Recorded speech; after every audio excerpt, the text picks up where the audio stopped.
नमस्कार।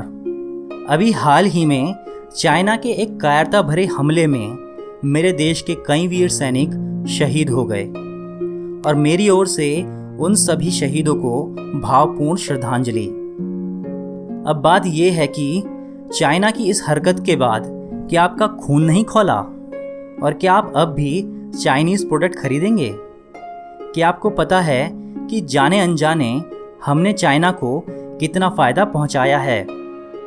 आजकल एक सुई से लेकर गाड़ी तक लगभग हर एक चीज़ चाइना हमको बेचने लगा है। मैं आपको बता देता हूं कि साल 2018 और 19 में भारत ने चीन से 4,92,000 करोड़ का सामान इंपोर्ट किया, तो बदले में चीन ने भारत से सिर्फ 1,17,000 करोड़ का ही सामान इंपोर्ट किया।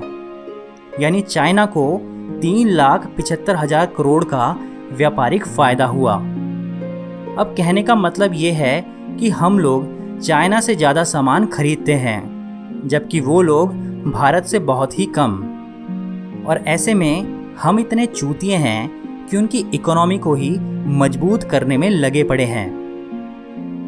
लेकिन क्या फ़र्क पड़ता है, हम लोग तो इतने बेशरम हो चुके हैं कि चाहे कुछ भी हो जाए, फ़ोन तो हम चाइनीज़ ब्रांड का ही लेंगे। कुछ लोग ये ज़रूर कहेंगे कि भाई जब सब कुछ तो चाइनीज़ ही है तो फिर ले क्या। दरअसल ये बात बिल्कुल सही है। अगर कोई प्रोडक्ट सिर्फ चाइनीज़ मेड ही है तब तो हमें मजबूरन उसे ही लेना पड़ता है। लेकिन अगर कोई उसका दूसरा विकल्प मौजूद है तो आप उसे ही कंसीडर करें, फिर चाहे वो थोड़ा बहुत महंगा ही क्यों ना हो। जैसे जैसे आप चाइनीज़ प्रोडक्ट्स का बॉयकॉट करते रहेंगे, वैसे ही उसके कुछ ना कुछ दूसरे विकल्प जरूर निकल आएंगे। भाई लोगों, चाइना की नापाक हरकतों की हर दिन अति होती जा रही है और सीमा पे हमारे जवान उसका मुंह तोड़ जवाब भी दे रहे हैं। हर आदमी को ये मौका नहीं मिलता कि वो सीमा पर जाकर अपने दुश्मनों को जवाब दे सके, लेकिन हर आदमी के पास ये मौका जरूर होता है कि वो अपने देश को इंटरनली स्ट्रॉन्ग कर सके। जैसा कि सोनम वांगचुक ने भी कहा था कि बुलेट से तो हमारे जवान जवाब दे देंगे, लेकिन देश की जनता अपने वॉलेट से जवाब दे सकती है। तो ऐसे में ये बहुत ज़रूरी है कि अपने पैसे को चाइनीज़ प्रोडक्ट के लिए ना खर्च करें। कोशिश करें कि हम सिर्फ इंडियन मेड या फिर नॉन चाइनीज़ प्रोडक्ट ही खरीदें। और हमारे मन में ये जो कभी कभार जोश आता है ना चाइनीज़ प्रोडक्ट बॉयकॉट करने का, उसको प्लीज़ कभी ठंडा ना होने दें। क्योंकि हम लोग ऐसे हैं कि आज तो जोश में आके कहेंगे कि साला अब तो चाइनीज़ प्रोडक्ट बंद, लेकिन कल परसों या फिर कुछ हफ्ते बाद फिर से सब वैसा ही। इसलिए प्लीज़ इस बार इस जोश को परमानेंट कर लो और चाइनीज़ प्रोडक्ट को बॉयकॉट करने में प्रैक्टिकली भी रोल निभाओ।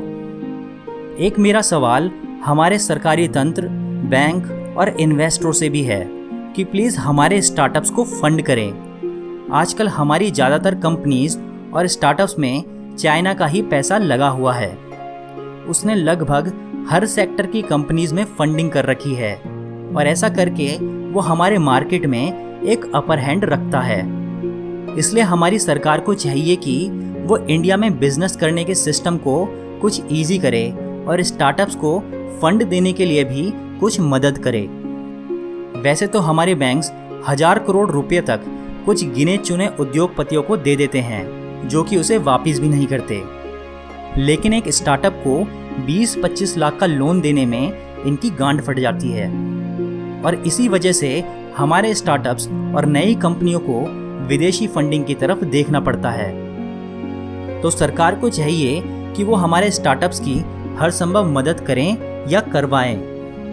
अगर ये ग्रो कर गए तो देश की इकोनॉमी स्ट्रांग होगी और रोजगार भी बढ़ेगा। तो एंड में सबसे यही कहना चाहूँगा कि प्लीज़ इसको सीरियसली लें और चाइनीज़ प्रोडक्ट का जितना हो सके उतना बॉयकॉट करें। और हमारी सरकार से भी निवेदन है कि वो अपनी इंडियन कंपनीज़ को चाइनीज़ का अल्टरनेट बनने में प्रैक्टिकली मदद करें और बिजनेस करने के नियमों को भी थोड़ा सा ईजी बनाएं। आपको ये वीडियो पसंद आए तो इसे लाइक और शेयर करके हमारे चैनल को सब्सक्राइब जरूर करें। जय हिंद।